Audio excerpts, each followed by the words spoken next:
زارون نے لمحہ بھر کے لیے ساکت رہ گیا، پھر اس نے اس پر غور کیا اور اسے یہ نظریہ معقول لگا۔ واہ تنویر، تم نے کب سے لوگوں کی نفسیات پر تجزیہ کرنا سیکھ لیا؟ تنویر نے سر ہلایا۔ جب میں شہزام کی بیماری کے علاج میں مصروف تھا تب اس بارے میں کچھ تحقیق کی تھی، پھر وہ گہری سوچ میں ڈوب گیا۔ وہ شخص خاص طور پر شہزام کے اس حصے کو نشانہ کیوں بنا رہا تھا؟ اس کا مطلب صاف ہے کہ وہ چاہتا تھا کہ شہزام ہمیشہ کے لیے بانجھ ہو جائے۔ ایسا وہی کرتا ہے جو بدلے کی نیت رکھتا ہو۔ زارون نے آنکھیں چپکائیں۔ یہ مطلب ہے کہ وہ شخص شہزام کا حریف تھا، لیکن ولید ہی اس کا واحد دشمن ہے۔ یہ نام لیتے ہی زارون حیرت سے گنگ ہو گیا۔ یہ کیسے ممکن ہے؟ ولید تو اپنی نرم طبیعت اور مہذب رویے کے لیے مشہور ہے۔ لوگ تو اسے عشق میں دیوانہ شخص سمجھتے ہیں۔ ذرا سوچو، کیا تمہیں نہیں لگتا کہ یہ شخص حد سے زیادہ خطرناک ہے؟ تنویر نے زارون کی طرف ایک نظر ڈالی۔ ہم سب کاروباری دنیا میں ایک دوسرے کے خلاف لڑ رہے ہیں، اور جو لوگ کامیاب ہوئے ہیں وہ سب چالاک اور سخت گیر ہیں۔ ولید کی کمپنی کو صرف چند سال ہوئے ہیں اور اب وہ آسٹریلیا کی بڑی کمپنیوں میں شامل ہو چکی ہے۔ مجھے یاد ہے جب چند سال پہلے گولڈن کارپوریشن کینبرا میں قائم ہوئی تھی تو لوگ اسے زیادہ سنجیدہ نہیں لیتے تھے، لیکن پتہ نہیں کب وہ اس شہر میں اپنے قدم جما چکا تھا۔ آج کل وہ ہر اس محفل میں نظر آتا ہے جہاں بڑے کاروباری شخصیات جمع ہوتی ہیں۔ بالکل، زارون کو تنویر کی بات سن کر ایک جھٹکا سا لگا۔ اور یاد کرو، 3 سال پہلے جب صبرین میلبورن سے آئی تھی تو وہ ولید کی منگیتر تھی، لیکن شہزام نے اسے ولید سے چھین لیا تھا۔ یہ سیدھا سیدھا ولید کے منہ پر تماچا تھا۔ کیا کوئی بھی مرد اسے بے عزتی کو برداشت کر سکتا ہے؟ ہاں، زارون نے ماضی کو یاد کرتے ہوئے سر ہلایا۔ تنویر، اگر یہ سب سچ ہے تو ولید ایک بہت بڑا چالاک کھلاڑی ہے۔ اگر وہ شہزام پر پولیس اسٹیشن میں حملہ کروا سکتا ہے تو اس کا مطلب ہے کہ وہ آسانی سے قابو میں آنے والا نہیں ہے۔ اگر وہ شہزام کو مسلسل نشانہ بناتا رہا تو یہ ہمارے لیے بہت بڑا مسئلہ بن جائے گا۔ سب سے بڑی بات یہ ہے کہ وہ شہزام کو خفیہ طور پر نقصان پہنچائے گا، لیکن بظاہر پرسکون اور بے ضرر نظر آئے گا۔ دونوں خاموش ہو گئے، یہاں تک کہ شہزام کو ایمرجنسی روم سے باہر لایا گیا۔ وہ بے ہوش تو نہیں تھا، لیکن اس کا چہرہ مرتے سا سفید پڑ چکا تھا۔ اسپتال کے کمرے میں ڈاکٹر نے کندھے اچکاتے ہوئے کہا، ہم نے زخم کی صفائی اور ٹانکے لگا دیے ہیں، لیکن زخم کافی شدید ہے، اس لیے ہم یقینی طور پر نہیں کہہ سکتے کہ وہ ٹھیک ہو پائے گا یا نہیں۔ شہزام کا چہرہ لمحے بھر کے لیے بے جان ہو گیا۔ کیا مطلب؟ کیا میں اب کبھی بھی؟ یہ کہنا مشکل ہے، ایسا ضروری نہیں ایسا ہی ہو۔ ڈاکٹر نے ہمدردی سے کہا، تمہیں مثبت سوچنا ہوگا۔ شہزام نے تلخ مسکراہٹ کے ساتھ کہکا لگایا، تو مطلب بس امید رکھنی ہوگی۔ حقیقت میں وہ ایسا شخص نہیں تھا جن سے خواہشات کی بہت زیادہ ضرورت محسوس ہو۔ حتیٰ کہ صبرین کے واپس آنے سے پہلے وہ کئی سال بغیر کسی عورت کے رہ سکتا تھا، لیکن اب اگر وہ واقعی نامرد ہو چکا تھا تو وہ صبرین کو واپس جیتنے کی امید بھی کیسے رکھ سکتا تھا؟ کیا وہ اس سے کہے کہ وہ اس کے ساتھ رہے تاکہ وہ صرف اس کے ساتھ بوڑھا ہو جائے؟ یہ گویا قدرت کی طرف سے ایک واضح اشارہ تھا کہ اسے صبرین کے ساتھ دوبارہ ملنے کا موقع نہیں دیا جائے گا۔ پہلے سوری کارپوریشن تباہ ہوئی اور اب وہ خود برباد ہو چکا تھا۔ شاید اس نے ماضی میں صبرین کے ساتھ بہت برا کیا تھا اور اب اللہ اسے سزا دے رہا تھا کہ وہ اپنی باقی زندگی تنہائی میں گزار دے۔ اس کے اندر اچانک ایک شدید مایوسی چھا گئی۔ وہ کسی بھی قیمت پر دوبارہ اٹھ کھڑا ہونے کے لیے تیار تھا۔ آخرکار وہ ابھی جوان تھا اور وہ دوبارہ سوری کارپوریشن کو بحال کر سکتا تھا۔ صرف تبھی وہ صبرین کے دل کو جیتنے کی امید رکھ سکتا تھا، لیکن اب اس کے اندر محنت کرنے کا جذبہ ہی ختم ہو چکا تھا۔ شہزام ایسا مت کرو، زارون نے گھبرا کر کہا۔ اس نے پہلے کبھی شہزام کو اتنی شکستہ حالت میں نہیں دیکھا تھا۔ شہزام ہمیشہ مغرور اور ضدی رہا تھا، اتنا کہ بعض اوقات دوسروں کا دل چاہتا تھا کہ اسے مکہ مارے، لیکن آج شہزام کی آنکھوں میں وہ خود اعتمادی ہی نہیں تھی جو ہمیشہ رہتی تھی۔ ہاں، تم نے اپنی دماغی بیماری پر قابو پا لیا تو جدید ٹیکنالوجی کی مدد سے یہ بھی ٹھیک ہو سکتا ہے، تنویر نے تسلی دی۔ مجھے بہت سے ماہر ڈاکٹرز کا پتہ ہے، بس مجھ پر بھروسہ رکھو۔ شہزام کمزور ہنسی ہنسا۔ تم دونوں نہ ہوتے تو میں ابھی بھی پولیس اسٹیشن میں پڑا ہوتا۔ میں نے کبھی نہیں سوچا تھا کہ میں اس حال میں پہنچ جاؤں گا۔ یہ سب اس عورت کی وجہ سے ہوا۔ زارون بڑبڑایا۔ اگر تم صبرین کو جزیرے پر نہ لے جاتے اور سوری کارپوریشن میں رہ کر مائکرو چپ کو مکمل کرتے تو بٹ فیملی اس سے فائدہ نہ اٹھا پاتی۔ بس کرو، تنویر نے زارون کو خبردار کیا۔ زارون نے ایک لمبی سانس لی۔ شہزام خاموش رہا، لیکن وہ جانتا تھا کہ زارون سچ کہہ رہا تھا۔ پھر بھی وہ اپنے فیصلے پر پچھتاتا نہیں تھا۔ اگر اسے موقع دوبارہ ملتا تو وہ وہی سب کچھ پھر سے کرتا۔ کم از کم وہ 1 مہینہ تو خوش رہا تھا۔ ارے کچھ تو بولو، شہزام کے رویے نے زارون کو بے چین کر دیا۔ اب اداس ہونے کا وقت نہیں ہے، تمہیں ابھی ایک مقدمہ بھی لڑنا ہے۔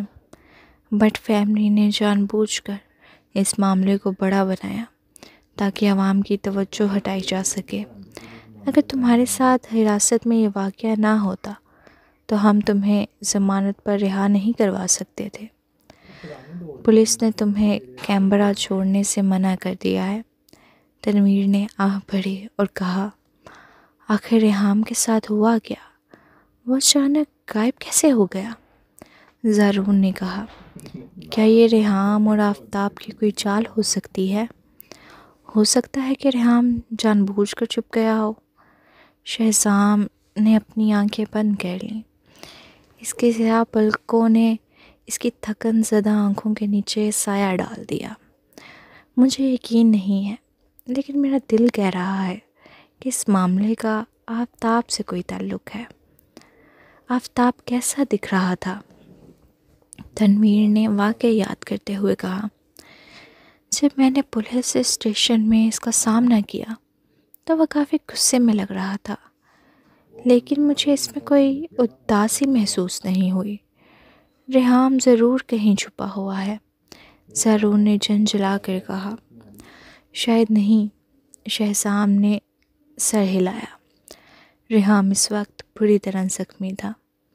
اگر وہ چھپا ہوتا تو آفتاب ضرور اس کے لیے کسی ڈاکٹر کا بندوبست کرتا، لیکن میں نے سنا ہے کہ بٹ فیملی بشمول آفتاب نے کسی ڈاکٹر کو تلاش نہیں کیا۔ میرا شک ہے کہ ریحام کو شاید مار دیا گیا ہے۔ اپنے جملے کے آخر میں شہزام کی آواز دکھ سے بڑھی ہوئی تھی، یہاں تک کہ اس کا دل بھی ایک لمحے کے لیے درد میں ڈوب گیا۔ زارون حیران رہ گیا۔ اسے کس نے مارا؟ تنویر نے صورتحال کا تجزیہ کیا۔ شہزام کے علاوہ ریحام کا کوئی دشمن نہیں تھا۔ ریحام کو مارنے والا شخص اس کی موت کو شہزام کو جیل بھیجنے کے لیے استعمال کرنا چاہتا ہوگا۔ آخرکار ہوٹل میں موجود گواہوں نے شہزام کے آدمیوں کو ریحام کو لے جاتے دیکھا تھا، اس لیے ریحام کے غائب ہونے کا سب سے بڑا ملزم شہزام ہی ہے۔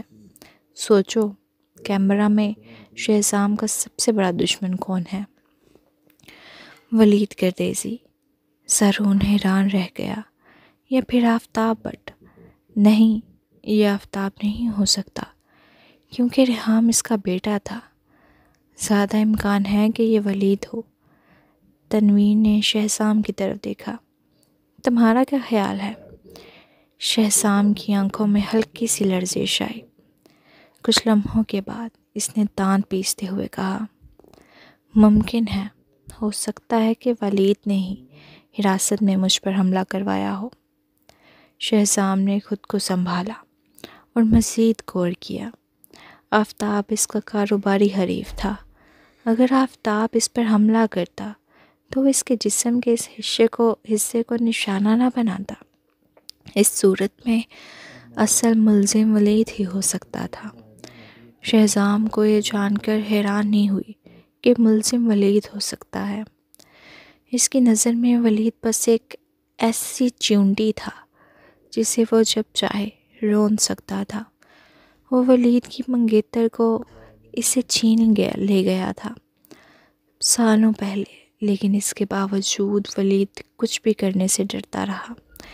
لیکن جب شہزام نے اس پر مزید غور کیا تو اسے احساس ہوا کہ ایسے لوگ در حقیقت زیادہ خطرناک ہوتے ہیں۔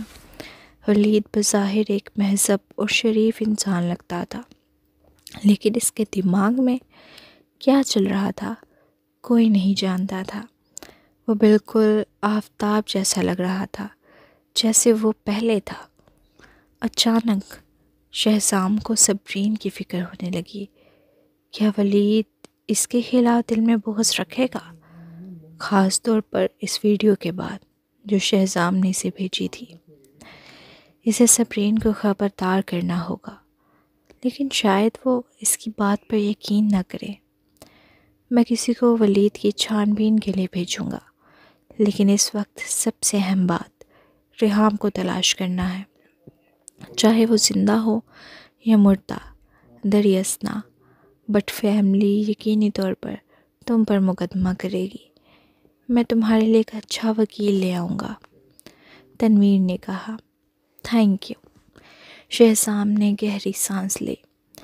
اسے کبھی گمان بھی نہیں تھا کہ ایک دن آسٹریلیا کا سب سے بہترین وکیل خود ایک مقدمے میں پھنسا ہوگا۔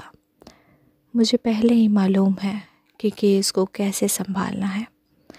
اگر مجھے بٹ فیملی کے ساتھ عدالت جانا پڑا تو میں خود اس مقدمے کی قیادت کروں گا۔ میں یہ جیتوں گا۔ ٹھیک ہے پھر۔ رات کا سناٹا گہرا ہو چکا تھا۔ پورے گھر میں خاموشی تھی، مگر شہزام کے اندر ایک طوفان برپا تھا۔ وہ اپنے کمرے میں بیڈ کے کنارے بیٹھا، ہاتھوں میں سر دیے مسلسل سوچوں میں الجھا ہوا تھا۔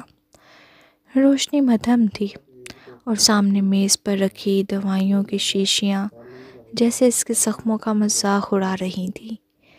یہ ہو سکتا ہے کہ آپ مکمل طور پر مردانہ صلاحیت سے محروم ہو جائیں۔ ڈاکٹر کی آواز اس کے کانوں میں گونج رہی تھی۔ اس کا دل چاہا کہ کانوں پر ہاتھ رکھ لے کہ یہ الفاظ اس کی روح تک کو کاٹ رہے تھے۔ وہ تیزی سے اٹھا، آئینے کے سامنے جا کھڑا ہوا، اپنے عکس کو گھورنے لگا۔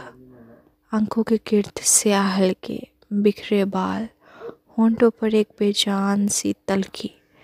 یہ وہ شہزام تھا، وہ جو کسی کو بھی اپنے خلاف جانے نہیں دیتا تھا، جو ہمیشہ اپنی مرضی مسلط کرتا تھا۔ یہ میں ہوں؟ اس نے آئینے میں اپنے عکس سے پوچھا، مگر جواب ندارد۔ اس کا وجود جیسے ایک خالی خواہ بن چکا تھا۔